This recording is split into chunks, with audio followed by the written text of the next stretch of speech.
So the last talk of this session will be by Yannick Wurm. Yannick is professor in evolutionary genomics and bioinformatics at Queen Mary University of London. Okay, cool. So Yannick did his PhD in Lausanne, and I think he also did a first postdoc there, and then he became lecturer at Queen Mary University of London, where he is still teaching and doing research, and he has broad interests on ants and bees and genomics and social evolution, and he will talk about fire ants, social supergene evolution, and pollinator health. Thank you very much. I know everyone wants to get out of this room and have a drink, so I'll try to keep it not too painful. What's this? Okay. Keep going. Yeah, how do you tell? Yeah, so you can see their waist has two little bumps, pedial, postpedial, so that tells you that they're myrmicine ants. But what's in the, and they are indeed fire ants. And in the background, there's something else. And you can see two channels here. It's a Illumina MySeq chip that we use to sequence their genome. Right, so when I tell normal people that I work with ants, they ask me, do you work with the red ants or the black ants?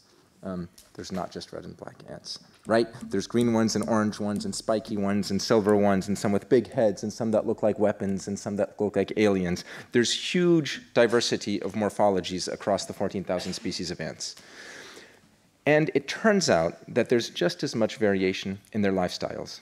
So very briefly, in South America, you'll find these guys cutting leaves. The leaves have toxins in them. They bring the leaves back to the nest. They don't eat the leaves directly, but instead they farm this fungus, right? The fungus doesn't exist without the ant doesn't exist without the fungus. Long-established mutualism, huge ecological impact. Go to Southeast Asia, you see these guys. They live up in the trees. And you know how a lot of insects protect themselves with a cocoon for metamorphosis? Not these guys. Here instead, the silk is used to stick together the leaves. Here some adults are holding leaves together, and the larva silk is used to stick together the leaves. And they build these aerial structures, and that's where these weaver ants live. This Brazilian ant, they're cool because they close the entrance of the nest every evening. So a few individuals stay outside, and they close it, and this is accelerated, but they kind of wipe clean the entrance. And so you can see smooth sand. Those 3 or 4 individuals that stayed outside, they head off into different directions, and then they then die during the night. We interpret that this is to protect their sisters, their family, and it's the only example I can think of preventative self-sacrifice outside of humans. Why so much effort to live up in the trees or to hide the entrance of the nest? Well, driver ants, like in Africa, or army ants in general, like these guys, the colony's so big they don't have a permanent home, so they just move everywhere. And as soon as they find the entrance of a social insect colony, they overpower all defenses and have a feast. But not all conflicts need to be bloody, right? These guys you can find in Borneo, they just pose and intimidate each other or count each other, and they use that between neighboring colonies to redefine territorial boundaries. Anyhow, there's lots of really, really cool stuff going on in the ants. And then one thing that is probably important to keep in mind is that we see individuals, but they're actually superorganisms, right? So here's the queen, and there's workers and their larvae, and they're interdependent. The same way, your liver and your heart and your brain are interdependent. So these are superorganisms. There are only 4, or there were only 4 transitions from solitary to superorganismal life in the common ancestor of the termites and the social wasps, the social bees, and then the ants. And this has led to huge success and dominance across ecosystems. We know a lot about them, and we know a lot about why certain types of behaviors and these superorganisms may have evolved. We know relatively little about their genetics. And that's where we're going to start today. I'm mostly going to talk about a funny new social lifestyle and its genetic basis in the fire ants. But Virginie also asked me to mention something else too. So this new lifestyle, to look at it, we go, through U.S. customs, through U.S. immigration. It's not easy for most of us, but these ants made it. So in the 1930s, they were brought from, by people importing plants, they were brought to Alabama, and then since then they spread to many warm parts of the world. They're highly aggressive. Most insects want to get away from you. These guys, if they get on your skin, they latch on with their mandibles and inject venom, and then they shift by a millimeter and do it again. So if you're unlucky, you get stung a lot. This is not me, thankfully. Each bump burns for about a few weeks, and that's what gives these guys the name fire ants. Because in the southern US, 1 out of 4 people is stung every year, it's a huge pest, and they've invested tons and tons of cash to try to eradicate them. What I like about this species is that here, within one species, we have 2 dramatically different lifestyles. And so some colonies have strictly 1 queen, and some colonies have up to a few dozen queens. And these represent different reproductive or dispersal strategies. So a young queen that'll be part of a single queen nest, she builds up lots of reserves that she stores in her butt, in her gaster. And then she flies her mating flight at 100 meters altitude, and there she'll be mated, and she'll be carried by the wind and can find and colonize a new territory. And in the native range, this happens in Argentina and the Pampas, where there's regular flooding, new territories available. These guys, single queen colonies, really good at colonizing them. These guys, they don't fatten up. They do their mating flight at 5 meters altitude and join in an existing nest, completely incapable of founding a new colony independently. But instead, these guys, you end up with a really big colony because you have dozens and dozens of queens, each laying hundreds of eggs. And so if locally there's a lot of competition, the multiple queen form is able to outcompete the single queen form. And so we think there's ecologically balancing selection on the 2 forms of social organization. A few years ago now, we did a type of genome-wide association study, although I'm a bit careful using that word, where we sequenced the genome, and then we did a rad sequencing, basically sequencing the same 0.1% of the genome from many individuals from single queen colonies and many individuals from multiple queen colonies. And this is a bit of a simplification of what we actually did. But we took all these individuals, sequenced their genomes, and then that genotype matrix, that VCF file that's huge, do a simple PCA, and here the data were really weird, right? Each dot is one individual, and the first axis of variation was really huge, and it turns out it was associated with social form. So what's going on here is that we have 16 chromosomes, and chromosome 16 is weird. 2/3 of it has a super gene region. We've heard from Claire and others a few about these today. So chromosome 16 has 2 versions, the small b version and the big B version.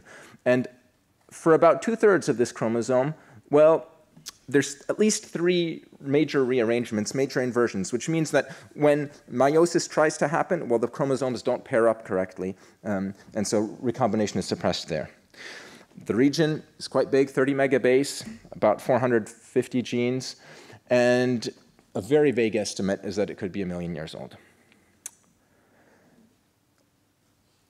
Before we started this, some people had done a bunch of behavioral work, and that helps us to understand how the system works within the colonies. So basically, small b is kind of like a recessive lethal, so we can ignore them. In a single queen colony, everyone is big B, and this is fixed. You can't mess with it. Add another queen, the workers execute her. In a multiple queen colony, well, if you add a big B queen, or sometimes even when a big B queen is born into that colony, she'll be executed by the workers. A heterozygous queen, however, she smells different. There's some odors on her cuticle, and based on that, the workers discriminate her genotype, and they'll accept her and let her become reproductive in the nest. And it's a rare example of a genetic thing that controls how the society is structured, but it's also been described as a selfish or a greenbeard system, because here the sterile individuals, the workers that have small b, help small b by killing the reproductive individuals that do not have small b. This system, with this supergene region, I mean, the clear analogy is with sex chromosomes, which are just the best studied of all the supergenes. And as you've heard from several others, we find these supergene systems controlling major ecological things in a bunch of different areas. Most of our initial work was on this one species that's a highly invasive pest in the US, but it turns out that if you go to South America, there's a few other species that also have some behavioral variation, so where the two social forms are also found. My former postdoc Eckhart, who's now a group leader in Museum König in Bonn, he the previous World Cup, went to support the German team and also managed to convince his, then wife-to-be that their honeymoon would be great, driving around South America collecting fire ants. Lucky me. I don't know how happy she was, but we ended up with a really nice collection of fire ants from around their native range.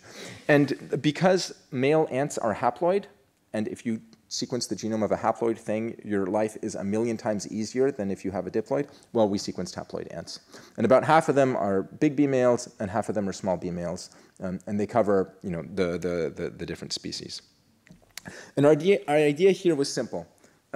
Let's try to understand how this thing came to be. So let's first make one tree for chromosomes 1 to 15 to understand the relationships between species. And then separately from that supergene part of chromosome 16, let's make another tree and see how their histories overlap. You can make a cartoon of this. So if these are the relationships between the species, you could imagine, okay, maybe this supergene region that that provides the derived form of social organization, so the small b one, maybe that evolved in the common ancestor of the different species. Alternatively, maybe it evolved in parallel in the different species, or perhaps it evolved in one species and then subsequently crossed species boundaries to introgress and then become, established in the other species. Simple idea, but as we've heard, the genome is complex. So there's allele sharing in its different forms. We know that introgression happens, hybridization happens within the species group. Different parts of the genome, multi-gene families, you have gene duplications, gene loss, they make a mess of determining orthologies or homologies. And then there's other things like, recombination that might happen because the supergene bit flips over twice, or because of rare recombination between paralogous sequences. And then we have a huge amount of repeats. So our genome's 500 megabase, and it's by far the worst ant genome to work with. It's the worst of all the ants. So a simple or a naive analysis can easily make incorrect conclusions that look like they're highly supported. Here, we kind of reduce that risk by going only with boring housekeeping genes that exist in a single copy. We end up, with one tree that's built from chromosomes 1 to 15, and then another tree that's built from that supergene region of suppressed recombination. All of the keynotes are highly, highly supported. That was a really pleasant surprise. And so we find that the supergene, it originated once within S. invicta, so it's derived from the ancestor of big B. And then we also see a bunch of these things, these colored guys. And so each of these colored circles is a situation where we have a version of the small b supergene that looks highly similar to what you find in Solenopsis invicta, but we find it in a different species, in a further species. And this, the fact that these other species have maintained the small b supergene, although it's a Solenopsis invicta, or it's, it came from Solenopsis invicta and it went into the other ones, that's a big chunk of DNA, right? 30 megabase. And you'd expect that to be very costly in terms of the genetic compatibilities. This has been maintained, indicating that the benefits of having this small b variant that enables you to have multiple queen colonies outweighs the costs of the genetic incompatibilities. So how does this work? Or how did it work? Here's a model. So think Solenopsis invicta colony. A young queen goes out and she mates, but with the wrong male. It happens. Male from a different species. And their babies, they're kind of useless, but it doesn't matter because she's buffered by the colony, right? She can just, that young baby queen will still get fed because she'll be accepted into that colony. And maybe this one now has a genetic preference to mate with that type of male. And so if that happens again and again and again, you end up with back crosses, and you end up with something that, well, for chromosome 16 has, or for that supergene region, has the small b variant, but the rest of the genome, 1 to 15, and also the other copy of chromosome 16, is simply the other species. This is the model through which we think this worked, and we also have specific evidence for one population where this likely occurred within the last, few dozen or 100 generations. Okay, I'll run you through two things really briefly. So the Y chromosome, it's really small, right? It's a bit useless. So we thought small b, it might be similar, but it turns out that small b is almost double the size. So what's going on here? Well, we think it's because small b is under really strong purifying selection, and that comes from two reasons. First, there's still lots of functional genes, housekeeping genes, that are needed there, so the processes that eliminate DNA from Y, they can't act yet. Second, male ants are haploid, and so that will create really strong purifying selection. And then the third thing is, why is it growing rather than shrinking? Is that transposable elements and random duplications and expansions are happening basically nonstop. I'm going to skip ahead through this and jump right over to the other thing that Virginie asked me to speak about.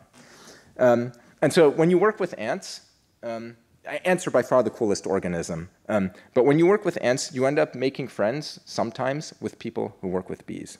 And the bee people, they have a problem, which is that the bees aren't doing great. And we need to be a bit more precise. So a lot of people, when they think bee, they think honeybee. But honeybee is like chicken. There's never been more honeybees in the world. There's never been more chicken in the world than today, because we breed them like crazy. They're agricultural animals. The honeybee is doing great. What isn't doing great are a lot of the other pollinators. So in terms of species richness, diversity, everything is basically going down. There's a few rare species that are doing okay. Many are not doing great. And this sucks for biodiversity. It sucks for the risks. A lot of plants actually need pollinators to reproduce. And then it sucks for our food too, where we also need them. Why is this happening? Basically agriculture. There's a few other things, climate change, yada, yada, yada. But the fields are huge. There's nowhere to live. There's no food available. And then all of a sudden, everything blooms at the same time. But when it blooms, it's actually poisonous. So really tough one for the pollinators. One thing that we can control easily, and that we could potentially change, is what kind of poison we're putting on them. So the most commonly used pesticide in the world are neonicotinoids. And these guys became popular in the 90s, mainly because they're easy to apply. You just sprinkle a little bit on the seed, and then it gets distributed throughout the plant, throughout all of its tissues. So any pest gets exposed, but also the pollinators that might come to eat it. The way these guys work, it's a generic neurotransmitter, or it attacks a generic receptor for a transmitter. So that receptor, normally, it receives messages, and then it fires. But if you've eaten neonicotinoid, then that receptor is blocked, and so the neurotransmission can't happen, and this neuron is kind of constantly excited. This should not happen. This should not matter. Why? Because we have really good regulatory processes, right? Just like for a new medicine, before it's approved, before you can, the approval process actually hasn't been as rigorous as we would have wanted. So historically, it's been take a honeybee, feed her some poison, and see if she's still alive after 2 weeks. Not really considering, okay, is the honeybee going to be representative for other species? And not really considering, what other effects there might be. And anyone who's ever, been exposed to any psychoactive molecules knows that you can be alive, but not very good at doing what you're meant to do. And that's indeed what happens to the pollinators. They're unable to remember where the flower is. They're unable to get the pollen out. They have lower dexterity, and then they get lost on their way home, or they don't bring enough food home, so they don't survive the night because they get stuck outside, or maybe they don't survive the winter because they don't have enough resources. the indirect effects or these subtle effects can be really lethal over the longer term. Right, so what's needed? Well, obviously, a better process. The European Union has actually improved their process slightly. So now they say, you got to test them on some other species, you got to look at behavior, and you got to look at realistic situations, not just adults of the one species. But actually, you'd really want to look at many more things. And it's easy to argue that that's impossible. So, can molecular approaches, RNA-seq, genome sequencing, population sequencing help? Short answer, yes. We did a pilot experiment, gave bumblebees normal food or poisoned food of 2 different types. These are 2 different pesticides of that same class. And then we took bumblebees and queens, chopped off their heads, and looked at their gene expression. We find many changes, and so this is kind of like our initial proof of concept. Yes, here, rather than just seeing is that individual dead or alive, we're getting tens of thousands of measurements about the state of that one individual. Some of the changes are consistent. Some of them highlight previously unknown things about the effects of these things. But then intriguingly, we see different effects on queens and workers. And then we see that the 2 pesticides that target the same receptor, they're having dramatically different effects. They're affecting different pathways. So what's going on? It turns out that the way most people think about these receptors is naive. And if you're a biochemist or a neurobiologist, then it's obvious. But most people working with pollinator health are not. These receptors, they're actually made up of 5 subunits. And there's a dozen subunits in the genome. And so there's potentially a huge number of combinations of subunits that could be used. And we know from a bunch of different experiments that the strength with which a pesticide binds to that receptor depends on how that receptor is composed. And here, if we look at different tissues, we see, okay, different bee tissues, the antenna, the brain, the muscle, the way they use the different subunits, the way they build their receptors differs hugely. Thus, that pesticide, maybe it's fine on the brain, but then it'll be super toxic on the muscle. So we expect tissue-specific effects of any particular pesticide. Okay, but what about between species, right? So let's look at how the brains of honeybees and bumblebees, they look similar, actually common ancestors a while ago, but surely their brains use the receptors in the same manner. Not at all. Basically, essentially no correlation. This is, I guess, a line of molecular evidence to say, well, when they're measuring toxicity in one species, that's not going to be representative of what's going on in another species. So, if the pesticides have tissue-specific effects, and if pesticide toxicity in one species isn't representative of others, then there's no good way of evaluating the safety of these pesticides.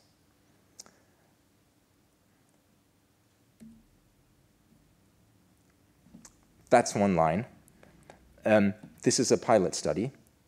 There may be an intermediary way with shorter evolutionary distances where this kind of inference may be more defendable.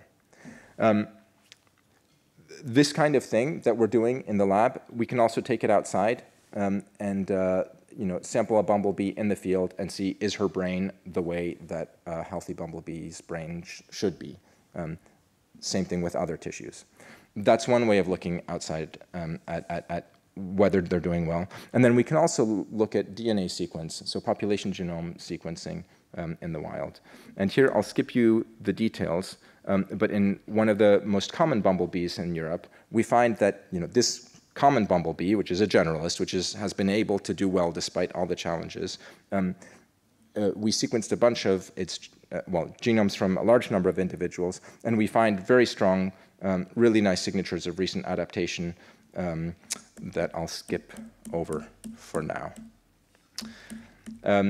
I think these molecular diagnostics methods, they provide a really nice complement to the traditional approaches that are used for looking at the health of pollinators. And I anticipate that over the next decade or so, they're going to have similar impact on that world as these molecular diagnostic methods have had in research and diagnostics for human health, including for cancer and other things. So we have a funny system in the ants. we see that it introgresses. We see a bunch of patterns that are counterintuitive in the supergene system. And then we see a lot of potential in applying modern molecular tools for examining pollinator health. Thank you for your attention.